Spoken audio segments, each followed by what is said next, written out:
Muy bien, por favor tome su lugar y acompáñenme en sus Biblias, Proverbios capítulo 3, por favor, versículos 11 y 12. Proverbios capítulo 3, versículos 11 y 12, y léalos con detenimiento y atentamente conmigo, por favor. Dos versos preciosos. Dice la Escritura: Hijo mío, no rechaces ¿la qué? La disciplina del Señor, ni aborrezcas su reprensión, porque el Señor ama a quien reprende, como un padre al hijo en quien se deleita. Dios bendiga su santa palabra. Estos dos textos son la base en la que vamos a estar girando durante todo el sermón de hoy. Creo que hay un instinto natural de todo padre, de toda madre, por instruir, corregir, guiar a su hijo por el camino que este padre considere correcto. ¿Está de acuerdo conmigo, cierto? Eso viene de forma natural. Lo que varía es el objetivo hacia donde cada padre quiere llevar a su pequeño. Por ejemplo, yo creo que ustedes, que son padres, que aman al Señor, que siguen al Señor, quieren que sus hijos lleguen a amar al Señor tanto como ustedes aman al Señor, tanto como Cristo ama al Señor. Creo que ese es el objetivo de vida, el objetivo que ustedes tienen previsto con sus hijos, aún por encima de las demás cosas terrenales. ¿Están de acuerdo conmigo, cierto? Pero también estarán de acuerdo conmigo que aunque allá afuera hay padres que instruyen a sus hijos no precisamente para que sean del todo correctos. Hay papás que consideran que el mentir está bien y entonces dejan que sus hijos mientan porque saben que más adelante tal vez les va a servir para algo. Allá afuera los papás no creyentes dejan que sus hijos tengan noviazgos prematuros y que tengan relaciones sexuales porque su hijo, su hija, tiene que experimentar estas cosas antes de llegar al matrimonio porque seguramente le van a ser necesarias. Y entonces como que van guiando a su hijo para el objetivo que ellos plantean. Bueno, yo espero que ustedes, en calidad de padres cristianos, en ese instinto natural de corregir y guiar a sus hijos, los estén llevando por el camino correcto, el camino de las Escrituras. Pero todo padre tiene ese instinto natural por corregir. Quiero mostrarle un corto video de una madre supremamente estricta que quiere corregir a sus hijos porque aparentemente presentan una conducta que ella considera inapropiada. Me acompaña a ver este video, pero no se vaya a sorprender de lo estricta de esta madre, por favor. Producción, ¿quieren apagar la luz? Brenda, ¿me ayudas a apagar la luz? Bien, desde ya se puede. Gracias. Miremos juntos este video. Mamá perro enseña disciplina a sus cachorros. Ser madre no es cosa fácil. Menos aún si tienes 8 crías que atender. Pero esta Golden Retriever sabe cómo lidiar con su impaciencia.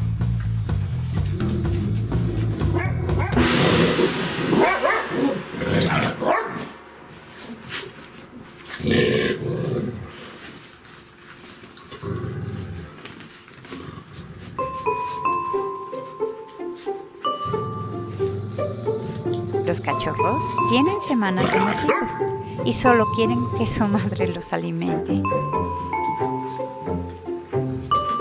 Este es el momento exacto para enseñarles una valiosa lección: saber esperar.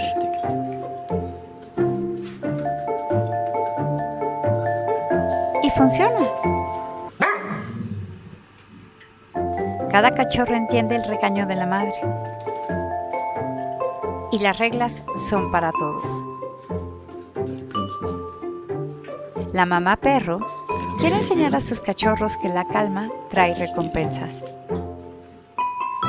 Y también que es hora de dejar de beber de ella. Así se educa a los pequeños, con amor y firmeza.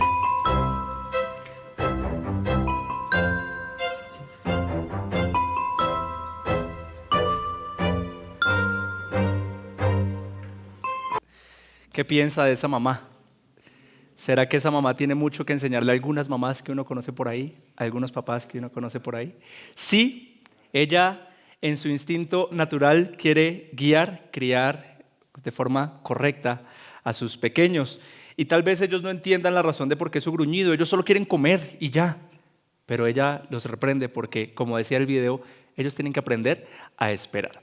Le voy a hacer una pregunta que espero que usted responda de forma concienzuda, de forma entendiendo la pregunta. ¿Realmente usted se considera un hijo de Dios? ¿Cómo llegamos a ser hijos de Dios? ¿Qué dice la Escritura sobre eso? La Biblia dice que para los que creen en Jesús se les dio potestad de ser llamados hijos de Dios. Entonces le repito la pregunta, si usted cree en Jesús, ¿usted realmente se considera hijo de Dios? Sí, y yo espero que su respuesta sea sí. Usted tiene un Padre Celestial y usted es el hijo de ese Padre Celestial. Y ese Padre que tanto le ama, y voy a repetir esa frase, que tanto le ama, le quiere corregir, le quiere instruir, lo quiere guiar por el camino correcto.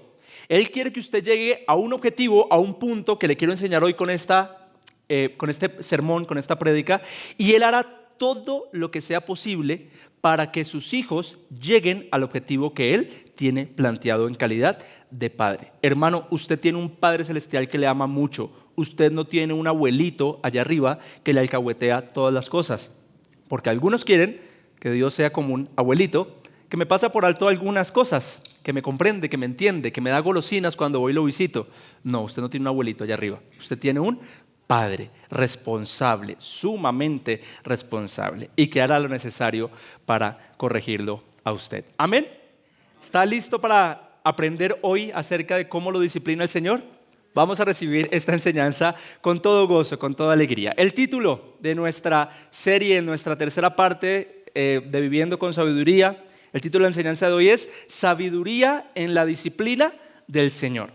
Sabiduría en la disciplina del Señor. Y por favor, como primer punto allí en su bosquejo, escriba la naturaleza de la disciplina del Señor. La naturaleza de la disciplina del Señor.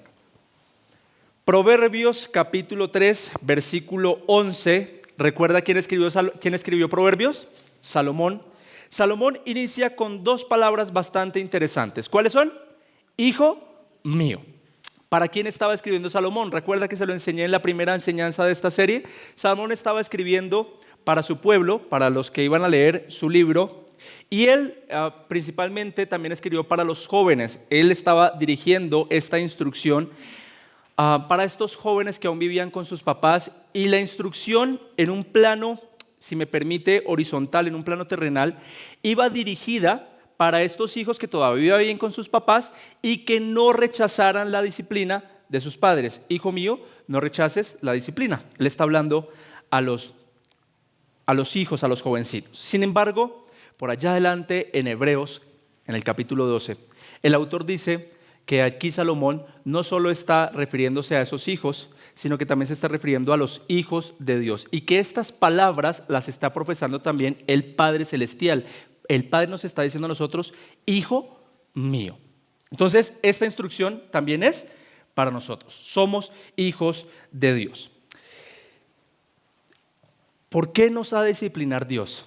¿Cuál es el objetivo de Dios? ¿A dónde quiere llegar el Padre con nosotros? Letra A, por favor, escriba allí la razón de la disciplina. ¿Cuál es el objetivo de Dios con nosotros? Qué compleja esta parte a la luz del mundo cristiano, porque a la luz del mundo cristiano, pues lamentablemente bajo la falsa doctrina de la prosperidad, bajo la falsa doctrina de que Dios quiere hacernos, entre comillas, felices en este mundo, pues han tergiversado el propósito de Dios para los creyentes. Y hay innumerables iglesias donde se predica que Dios quiere llenarte de plata, que Dios quiere llenarte de bendiciones en esta tierra, que Dios quiere que prosperes en gran manera en esta tierra, y se le enseña con regularidad a las personas que Dios quiere lo mejor para ti en este plano terrenal, y se excluye con frecuencia de las enseñanzas las bendiciones espirituales. Pues noticia, hermanos, esa enseñanza, si usted la ha escuchado alguna vez, es totalmente falsa a la luz de las Escrituras. El objetivo de Dios con usted, el objetivo del Padre con usted, no es que usted precisamente prospere en este mundo terrenal. El objetivo del Padre con usted es que usted sea cada vez más parecido a Cristo Jesús. Y lo dice la Escritura. Romanos capítulo 8 en el versículo 29 dice lo siguiente: porque a los que de antemano conoció, ¿quiénes son ellos? Nosotros, la iglesia, también los predestinó a ser hechos conforme a la imagen de su Hijo, para que Él sea el primogénito entre muchos hermanos. ¿Para qué nos conoció? ¿Para qué nos predestinó de antemano? Para hacernos conforme a la imagen de su Hijo. ¿Qué significa que Dios Padre quiere hacernos a la imagen de su Hijo? ¿Será que Dios quiere que nosotros tengamos exactamente el mismo estilo de vida que tenía Jesús hace 2000 años, en los últimos 3 años de su ministerio? ¿Qué hacía Jesús en los últimos 3 años de su vida? Pues Jesús era un maestro itinerante. Él no tenía precisamente una casa donde vivir, sino que iba de pueblo en pueblo predicando el reino de Dios, trayendo las buenas noticias de salvación. ¿Lo recuerda? Esa era la vida de Jesús. Alguna vez un hombre le dijo a Jesús: yo quiero seguirte. Y Jesús le dijo: yo ni siquiera tengo dónde poner mi cabeza. ¿Cree que Dios quiere eso también para nosotros? Que nosotros seamos maestros itinerantes, que andemos de pueblo en pueblo predicando el evangelio. Pues no para todos. Para algunos sí. Para los que Dios puso el llamado de ser evangelistas, sí, tienen ese fuego en el corazón que los saca de esas 4 paredes de su iglesia, de su casa, para ir a anunciar las verdades al mundo. Pero a nivel general, cuando este versículo engloba a toda la iglesia, lo que Dios quiere decirnos aquí es que Él busca que nosotros tengamos el mismo carácter de Cristo, la misma forma de ser de Él, la misma forma de pensar de Él, el mismo objetivo. Cuando Dios quiere hacernos a la imagen de Cristo, se refiere a que quiere que reflejemos el carácter de nuestro Señor Jesucristo. ¿Entiende eso? La pregunta es: ¿usted conoce el carácter de nuestro Señor Jesucristo? ¿Cómo saber cómo era Jesús? ¿Cómo saber cómo pensaba Jesús? ¿Cómo saber cómo reaccionaba Jesús ante las diferentes circunstancias? ¿Dónde encontramos eso?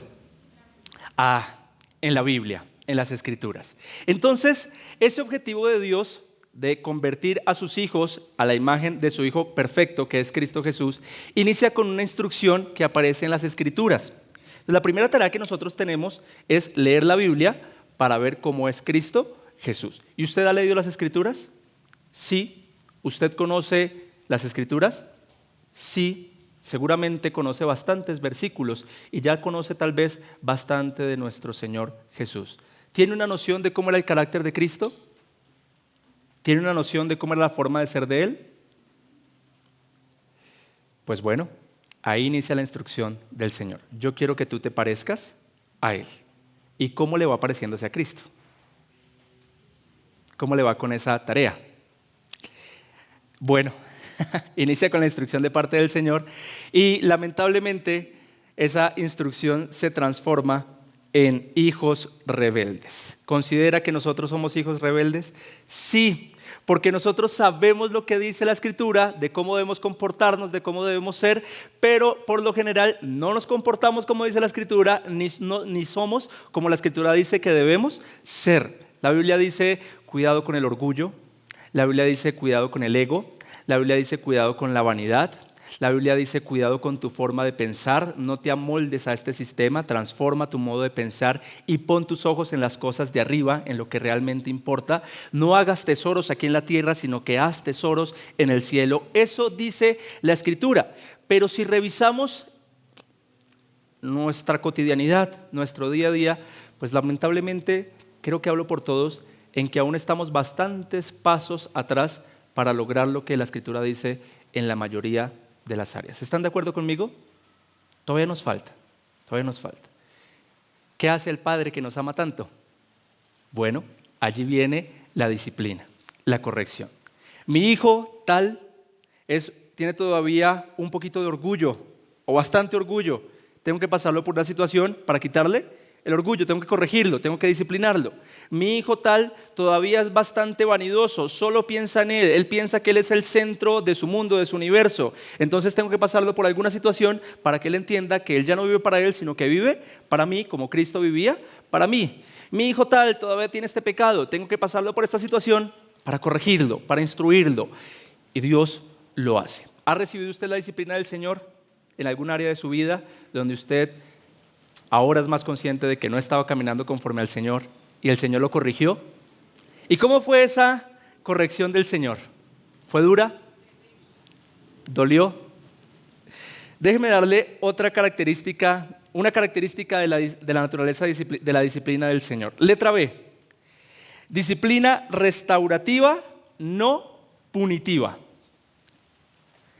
La disciplina del Señor es restaurativa, no es punitiva. ¿Qué es la disciplina punitiva?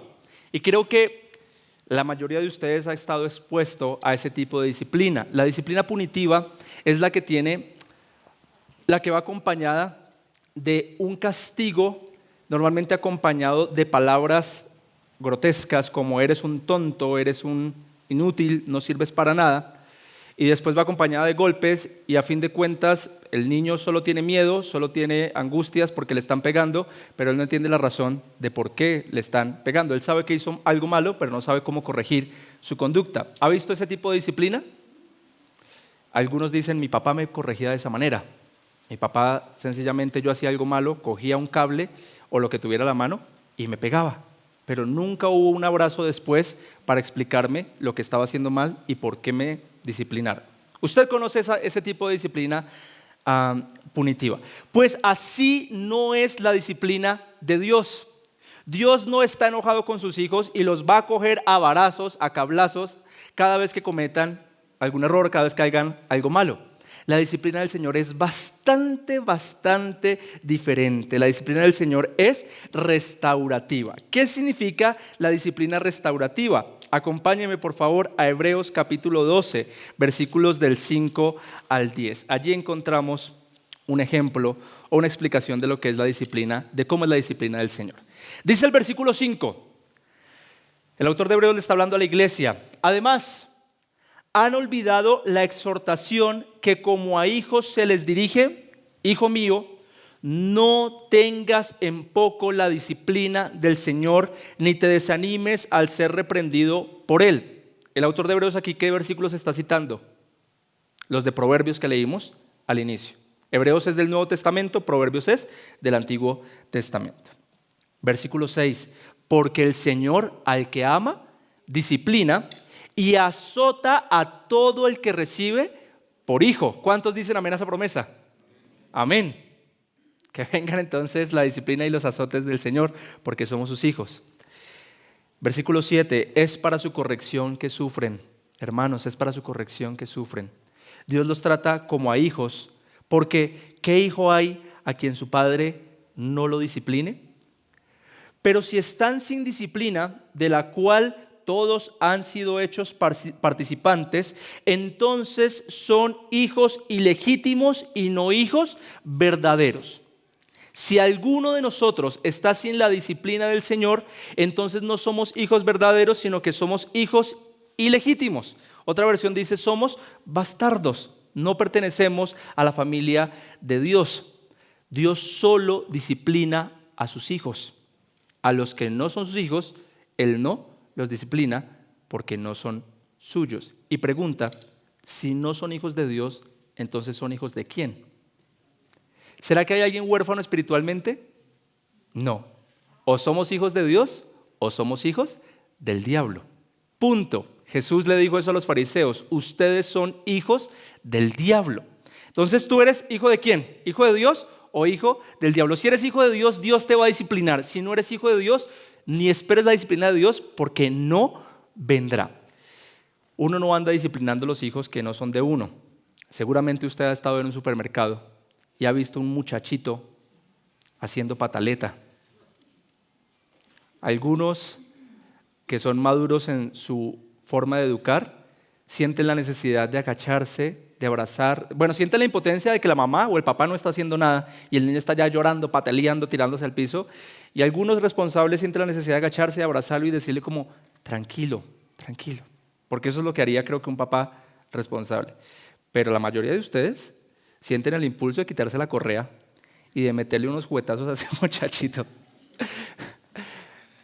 Da impotencia ver a esos muchachitos allí haciendo eso. ¿Pero por qué no se hace? ¿Por qué no lo hacemos? Porque no son nuestros hijos. Y nosotros no andamos disciplinando a los que no son nuestros hijos. Dios solo disciplina a sus hijos. Dice el versículo 9 de Hebreos 12, además, tuvimos padres terrenales para disciplinarlos y los respetábamos. ¿Con cuánta más razón no estaremos sujetos al Padre de nuestros espíritus, o sea, a Dios, y viviremos? Versículo 10, porque ellos nos disciplinaban por pocos días como les parecía, pero Él, Dios, nos disciplina para nuestro bien, para que participemos ¿de qué? De su santidad. Allí está el genuino propósito de la disciplina restaurativa de Dios. Mi hijo es un pecador, está andando por el camino incorrecto, yo necesito instruirlo, disciplinarlo para que llegue a ser santo como yo soy santo. Ese es el objetivo de Dios. La disciplina del Señor siempre lo va a llevar a usted a ser santo. Por lo tanto, revise. El problema, la circunstancia que está pasando hoy, ¿lo está llevando a que se acerque más a Dios? ¿O usted mismo se está alejando? Porque la disciplina del Señor siempre restaura y lo lleva al Señor. ¿Le puedo contar un ejemplo bíblico de disciplina? ¿Quiere un chisme más o menos? Tercer punto, un ejemplo bíblico de disciplina. Y a personaje que tenemos hoy sobre la mesa. ¿Sí sabe quién le voy a hablar? De nuestro famosísimo rey David. Rápidamente le voy a contar su pecado y leemos la disciplina que el Señor tuvo con él. David, rey de Israel, tenía dentro de sus responsabilidades participar junto a su ejército de todas las batallas que ellos mismos enfrentaran. Era irresponsable y era equivocado que el rey se quedara en su palacio. Pero un día había una guerra y David no quiso ir, sino que decidió quedarse en su palacio. Todos los demás hombres estaban allá dando la vida por el pueblo israelita y David estaba allí con ocio. Él vio por su ventana y a lo lejos había otra casa y había una mujer que se estaba bañando, ¿cierto? Dice la escritura, se estaba bañando. ¿Cuál era el nombre de esta preciosa dama? No, Betsabé. Y a David le pareció hermosa. ¿David tenía esposa? ¿Tenía mujeres? Sí, pero deseó la mujer de su prójimo y la vio allí desnuda y la deseó y la mandó a llamar. Y Betsabé, obediente al llamado del rey, pues también fue a ver al rey. ¿Qué pasó? Se acostaron. Ella se fue para su casa después y al tiempo le llegó un mensaje a David que Betsabé estaba embarazada. Problema en el que se metió el rey David, porque él sabía que la ley dice que la consecuencia para el adúltero y para la adúltera sería el apedreamiento. No importa si era el rey o si era el hombre más raso a nivel social, tenían que ser apedreados. Y entonces David, en vez de buscar al Señor, en vez de arrepentirse, empieza a dejar contaminar su corazón de la maldad y a cranear un plan para librarse de esta situación. Entonces se averigua cuál es el esposo de ella, Urías. Y resulta que Urías es uno de los capitanes del ejército de Israel. ¿Y cuál es el plan que idea David? Voy a mandarlo a llamar de la guerra, como dándole un premio para que venga y descanse un tiempo con su esposa. Tal vez ahí tengan relaciones sexuales y el hijo ya no es mío, el hijo es de Urías. Oiga, tremendo plan, ¿no? El hombre conforme al corazón de Dios. Urías fue mandado a llamar, regresó a la ciudad y Urías, un hombre noble, dijo, ¿cómo mis compatriotas van a estar allá durmiendo en carpas y dándolo todo y yo voy a dormir en la cama con mi esposa? No, yo voy a dormir por fuera. Y no durmió con Betsabé. Y entonces David lo coge y le dice, pero ¿cómo no va a dormir con su esposa? No, David, rey, yo no voy a ser capaz de semejante premio cuando mis compañeros están allá dando su vida. Y el hombre no durmió con Betsabé. Plan B del rey David, ¿qué hago? Bueno, si ella queda viuda de Urías, entonces ahí sí la puedo conquistar y no pasa nada, porque ella ya estaba libre. Mandemos a matar a Urías, dijo David, y lo mandó a poner al frente del cañón, al frente de la línea de batalla, gracias. Y efectivamente Urías murió. Y David entonces conquista supuestamente a Betsabé, se casa con ella, se organiza con ella, supuestamente la embaraza dentro de ese proceso y nadie se enteró. Nadie se enteró. ¿Quién se enteró? Dios, porque Dios todo lo sabe. ¿David era un hijo de Dios? Claro que sí. Y semejante pecado que había cometido. Y Dios enamora a su hijo, tiene que corregirlo. ¿Qué hay en el corazón de David? En el corazón de David hay orgullo, hay vanidad, no se parece a Cristo en lo más mínimo. Y Dios necesita pasarlo por una situación para que él vuelva a restaurar su camino y vuelva a parecerse cada vez más a Cristo. Y entonces él envía al profeta Natán para que hable con él. Y el profeta Natán le cuenta una historia que se la dejo de tarea. Eso está en 2 de Samuel capítulo 12. Puede leer los primeros 11 versículos allí. Y yo le voy a contar lo que le contestó David a Natán después de esta historia. 2 de Samuel capítulo 12, versículos del 1 al 12. Usted encuentra allí la historia de Natán. ¿Qué respondió David? Versículo 13. Entonces David dijo a Natán: he pecado contra el Señor. O sea, Natán sacó a la luz el pecado de David. Y Natán dijo a David: el Señor ha quitado tu pecado, no morirás. ¿Cuál es la consecuencia del adulterio? El apedreamiento. ¿Y por qué el Señor le quita las consecuencias de su pecado? Ese es un gran misterio. Esa es la gracia del Señor. Hermanos, yo quisiera decirles, de verdad quisiera decirles de todo corazón, que por cada pecado que ustedes cometan van a ser disciplinados, van a pagar las consecuencias. Y ya les voy a explicar por qué quisiera que eso ocurriera. Pero en ocasiones Dios levanta las consecuencias y no entiendo por qué. Y usted lo sabe, usted ha cometido pecados de los que aparentemente no ha visto alguna consecuencia. Pero siempre hay consecuencias. Lo que pasa es que nosotros no sabemos cómo, no las medimos, no sabemos qué consecuencia produjo nuestro pecado. Bueno, David no iba a morir, pero las consecuencias que vendrían creo que son aún peores. Versículo 14, sin embargo, por cuanto con este hecho has dado ocasión de blasfemar a los enemigos del Señor, ciertamente morirá el niño que te ha nacido. Y Natán regresó a su casa. Entonces, ¿quién hirió al niño? El Señor hirió al niño que la viuda de Urías dio a David y se puso muy enfermo. Allí está la consecuencia del pecado de David. Dios mismo viene y hiere a su pequeño, a su hijo, el inocente, el que no había hecho nada. Versículo 16. David rogó a Dios por el niño y ayunó, y fue y pasó la noche acostado en el suelo. Versículo 17, los ancianos de su casa se pusieron a su lado para levantarlo del suelo, pero él no quiso y no comió con ellos. Y sucedió que al séptimo día, o sea, David llevaba 7 días ayunando, rogándole al Señor que no matara al niño, que por favor lo perdonara. Pero sucedió que al séptimo día el niño murió. Los siervos de David temían informarle que el niño había muerto, pues se decían: si cuando el niño todavía estaba vivo le hablábamos y no nos escuchaba, ¿cómo pues vamos a decirle que el niño ha muerto? Puede hacerse daño. ¿Usted ve esta disciplina hasta este momento y le parece punitiva o le parece restaurativa? Hermano, qué difícil esta disciplina del Señor. Dura, durísima, pareciera punitiva, prefiero que le den a uno un palazo antes que le maten a un hijo. Y creo que ustedes, papás, estarán de acuerdo conmigo. Es restaurativa. ¿Saben por qué? Por lo que ocurrió después.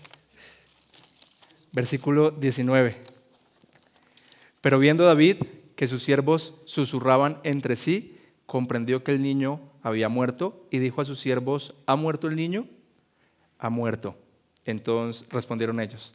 Entonces David se levantó del suelo, se lavó, se ungió y se cambió de ropa y entró en la casa del Señor y adoró.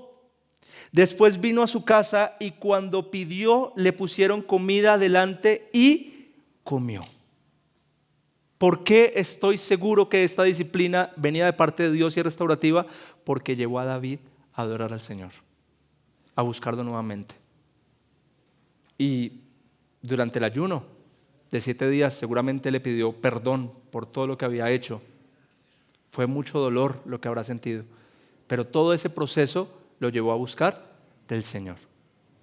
Hermanos, esa es la disciplina del Señor. Ahora, yo no vengo a decirles que les puede ocurrir algo así. Dios nos libre de una disciplina de esa manera, pero la disciplina del Señor siempre viene de la manera que Él decide que es lo adecuado. El Señor conoce su corazón, el Señor conoce su mente, el Señor conoce todo lo que hay en usted y el Señor sabe qué es exactamente lo que usted necesita para que usted corrija su camino y se parezca cada vez más a Cristo.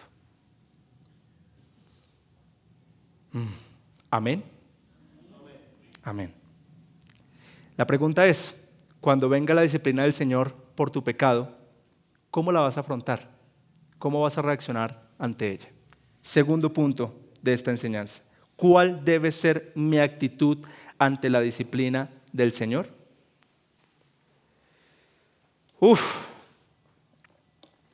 Aquí Salomón escribe algo que va aparentemente en contra de toda lógica. Proverbios capítulo 3, versículo 11 dice: Hijo mío, no rechaces la disciplina del Señor, ni aborrezcas su reprensión. ¿Qué no debemos hacer? No la debemos rechazar ni aborrecer su reprensión. Difícil porque el instinto natural de toda persona es rechazar la disciplina. ¿Quién de nosotros quisiera ser disciplinado por el Señor? ¿Quién de nosotros le quisiera decir al Señor, disciplíname en mi pecado? ¿Sabe quiénes sí? Las personas maduras. El inmaduro, el cristiano inmaduro, el que hasta ahora está empezando, no entiende el objetivo de la disciplina, no entiende para dónde lo está llevando el Señor. Y entonces cuando viene la disciplina de Dios, llora, pelea, patalea, pelea con Dios, echa culpas a todo el mundo porque todavía no entiende que eso viene de parte de Dios y tiene un objetivo santo. Pero el creyente maduro, el creyente que ahora entiende y experimenta esa genuina intención de Dios para hacernos cada vez más como sus hijos, sí espera ser disciplinado cuando peca. Permíteme darle una analogía, como el niño con la vacuna. Lleve un niño pequeño a ser vacunado. ¿Cómo se comporta el niño? Lleve a un adulto a ser vacunado. No me lleve a mí, porque yo no me dejaría vacunar. Le tengo miedo a las agujas. Pero el adulto afronta mejor el proceso de la vacuna porque entiende que es por su bien. El niño no lo entiende. ¿Me comprende la analogía que estoy haciendo?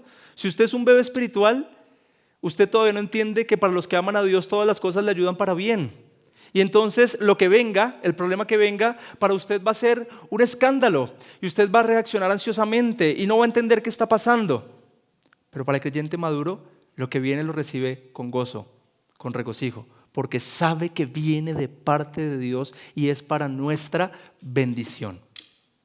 Por lo tanto, revise usted cómo reacciona ante los problemas, ante las cosas que vienen de parte del Señor, como un niño pequeño o como ya un cristiano maduro. Letra A, por favor escriba allí: no rechaces disciplina. No rechaces la disciplina. Proverbios capítulo 12, versículo 1, en la Nueva Traducción Viviente dice: a los que aman la instrucción les encanta el conocimiento, pero los que detestan ser corregidos son unos ¿qué? ¿Sí está el texto allí? Proverbios capítulo 12, versículo 1. ¿Lo tengo mal? Ok, lo voy a leer aquí entonces. Póngame atención aquí, por favor. A los que aman la instrucción les encanta el conocimiento, pero a los que detestan ser corregidos son unos tontos. Son unos tontos. El que no quiere ser corregido por el Señor, la Biblia lo llama un tonto. ¿Por qué? ¿Por qué? Proverbios capítulo 15, versículo 32. Quiero ver si ese sí lo tenemos. Si rechazas la disciplina, solo te harás daño a ti mismo. Y el que se hace daño a sí mismo es un ¿qué? Es un tonto, es un ingenuo, es alguien que no entiende. Pero si escuchas la corrección, crecerás en entendimiento. En entendimiento. No rechaces la disciplina del Señor. Acéptala como venga. Y créeme, hermano, que cuando tú aceptes la disciplina del Señor, el proceso va a ser más llevadero. Va a ser hasta agradable, porque la Biblia en el Nuevo Testamento, no sé si usted lo ha leído, motiva a los creyentes a que en medio de los problemas, ¿cómo deben reaccionar? Con alegría, con regocijo. Y uno lee esos textos y uno se pregunta ¿por qué? ¿Sabe por qué describían eso los autores del Nuevo Testamento? Porque entendían que la disciplina del Señor es para nuestro bien, para nuestro crecimiento, para nuestra salud espiritual, para que nos parezcamos cada vez más a Cristo. Pregunta: ¿usted quiere parecerse cada vez más a Cristo? Entonces lo que le espera. Segundo, o letra B, no te enojes con Dios. ¿Cuál debe ser tu actitud ante la disciplina del Señor? No debes rechazarla, ni te enojes con Dios. Job capítulo 5, versículos 17 al 18. ¿Lo tenemos en pantalla?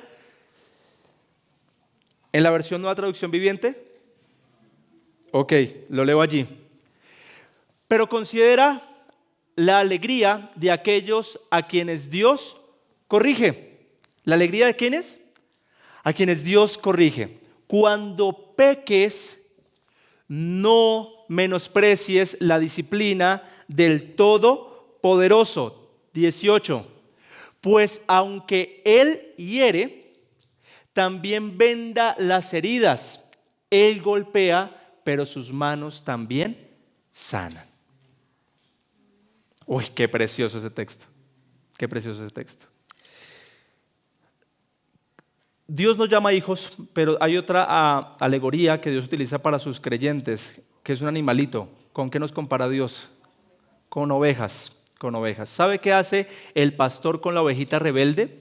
Normalmente está el rebaño, están todas las ovejitas allí reunidas, pero a veces hay una ovejita que se pierde y se aleja del rebaño y se aleja de ellos. Entonces, ¿sabe qué va el pastor? ¿Qué hace el pastor? Deja las 99 allí que están seguras y va por la ovejita que se ha perdido. Bien, pero esa ovejita es rebelde, esa ovejita es desobediente. ¿Y sabe qué hace el pastor? Con la vara le parte la pata a la ovejita, se la sube a las espaldas y la lleva nuevamente al rebaño. Allí le venda la pata, le cura las heridas hasta que la ovejita vuelva a estar bien y entienda que no debe alejarse del rebaño. Hermanos, eso es lo mismo que hace el Señor con nosotros. El Señor nos pasa por circunstancias que nos duelen. Dice, Él hiere. Duelen las circunstancias, duele la disciplina del Señor, duele la reprensión del Señor. Claro que duele. Pero Él también venda la herida. Él también nos coge y nos empieza a decir, tranquilo que yo estoy contigo. Sí, esto lo estoy provocando yo, pero yo estoy contigo en medio de la dificultad. Él golpea. ¿Ha sentido usted el golpe del Señor? Uy, sí. Hay circunstancias que nos han dolido en el alma y es a causa de nuestro pecado. A causa de nuestro pecado. Y el Señor golpea y golpea con fuerza. Pero sus manos también sanan. Con las mismas manos que a veces nos corrige, son las mismas manos con las que nos limpia las lágrimas y nos recoge cuando estamos partidos en trocitos, en pedacitos. Esa es la disciplina del Señor. Por lo tanto, no te enojes con Él. No te enojes con Él. Porque hay gente que se enoja con el Señor por la disciplina. Gente que pelea con Dios. No lo hagas. Es por tu bien. Es a consecuencia de tu pecado y es por tu bien. Le doy otro consejito más. Una recomendación. Sea manso. Sea humilde. Y antes de que la disciplina del Señor venga, si es que no ha llegado, corrija lo que tenga que corregir. Porque usted no sé si quiera recibir esa disciplina. Aunque el texto dice, no la rechaces cuando llegue. Hermanos, benditos sean los problemas, bendita sea la disciplina del Señor que nos acerca a Él. Bendito sea el momento difícil, el problema difícil que nos acercó al Señor. Bendita sea la disciplina que nos mantiene correctos, que nos mantiene justos en el camino que Él quiere. Bendita sea la disciplina que nos mantiene santos y nos guía por el camino hacia nuestro Señor Jesucristo. Amén. Último punto, ya vamos a terminar. 3 beneficios rápidos de la disciplina del Señor. Dice Proverbios capítulo 3 en el versículo 12, porque el Señor ama a quien reprende, como un padre al hijo en quien se deleita. Dios nos ama. ¿Cómo nos demuestra? ¿Cómo demuestra sus actos de amor? Pues con la disciplina. ¿Qué beneficios encontramos nosotros cuando el Señor nos disciplina? Letra A, crecimiento espiritual.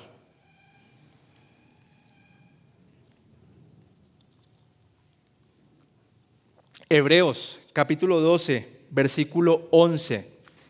Dice la Escritura, al presente ninguna disciplina parece ser causa de gozo, sino de tristeza. ¿Está de acuerdo en el autor con eso? Claro que sí. Sin embargo, a los que han sido ejercitados por medio de ella, después les da fruto apacible de justicia. Lo tenemos también en la Nueva Traducción Viviente, ¿cierto? Dice la Escritura, ninguna disciplina resulta agradable a la hora de recibirla. Al contrario, es dolorosa, pero después produce la apacible cosecha de una vida recta para los que han sido entrenados por ella. La disciplina nos hace crecer espiritualmente. ¿Le ha pasado que cuando mira atrás ve un problema, recuerda un problema y después ese problema lo llevó a una mejor bendición? Sí.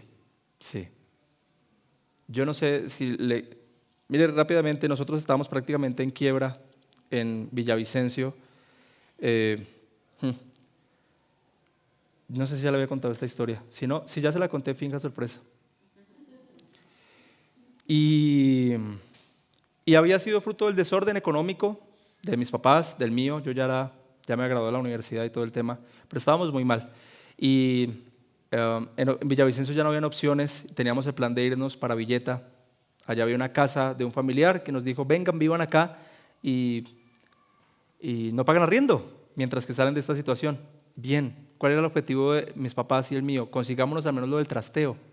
700,000 pesos costaba el trasteo y nos vamos para Villeta y ya sobrevivimos. Conseguimos el dinero. Ya estábamos empacando, estábamos a 3 días de irnos para Villeta. ¿Y sabe qué permitió el Señor? Se perdió el dinero.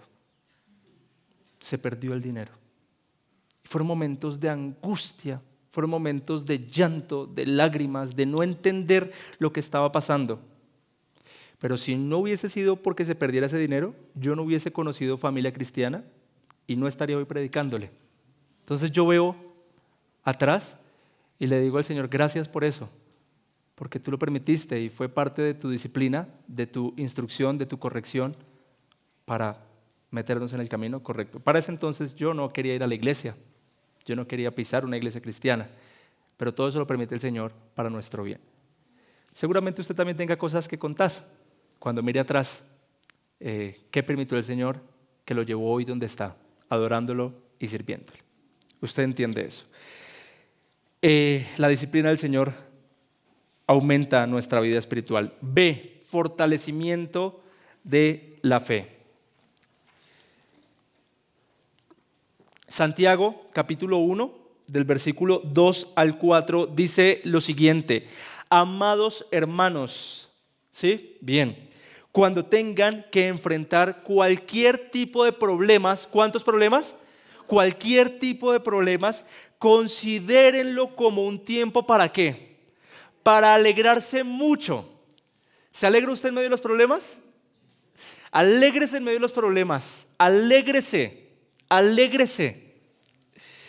Porque ustedes saben, y ahora ustedes también lo saben, que siempre que se pone a prueba la fe, la constancia tiene una oportunidad para desarrollarse. Así que dejen que crezca. Pues una vez que su constancia se haya desarrollado plenamente, serán perfectos y completos y no les faltará nada. Porque si algo causan los problemas es que nuestra fe se fortalece, nos lleva a depender más del Señor. Por lo tanto, en los problemas que esté pasando hoy, hermano, le digo, alégrese, alégrese. Y es una orden del Señor para la iglesia, regocijaos. Y nuevamente les digo, regocijaos, alegrémonos. Además que es un fruto del Espíritu Santo, ¿no? El gozo, tengamos gozo. Y tercero, el último beneficio de la disciplina del Señor, aumenta la sabiduría. Que ese es el propósito de esta serie. ¿Lo recuerda? Que en la primera enseñanza les dije que el objetivo de esta serie es que crezcamos en sabiduría. Pues una de las formas en que Dios hace que nuestra sabiduría aumente es con su disciplina. ¿Y qué dice Salmos capítulo 94, versículo 12?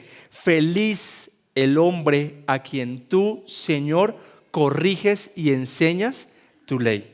Proverbios 19:20 dice: escucha el consejo y acepta la corrección para que seas sabio el resto de tu vida.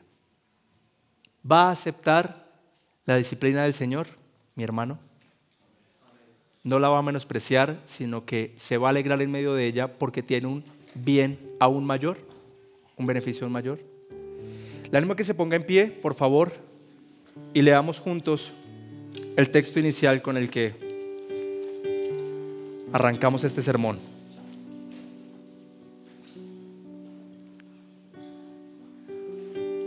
Proverbios capítulo 3, versículos 11 y 12. Léalo conmigo, por favor. Dice: hijo mío, no rechaces la disciplina del Señor, ni aborrezcas su reprensión, porque el Señor ama a quien reprende, como un padre al hijo en quien se deleita. Oremos juntos al Señor.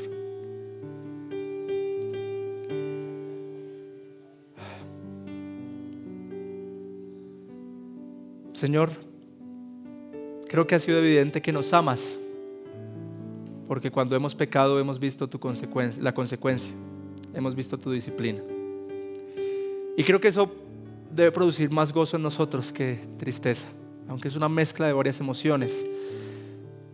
Pero Señor, creo que hablo por todos en decirte, en primer lugar, gracias por hacernos tus hijos, gracias por amarnos, gracias por corregirnos para llevarnos a parecernos cada vez más a Cristo. Y también creo que hablo por todos al decirte, Señor, que sigas corrigiendo de nuestra mente, de nuestro corazón, lo que has de corregir. Nosotros ya hemos identificado algunos pecados que frecuentamos y creo que estamos luchando para abandonarlos.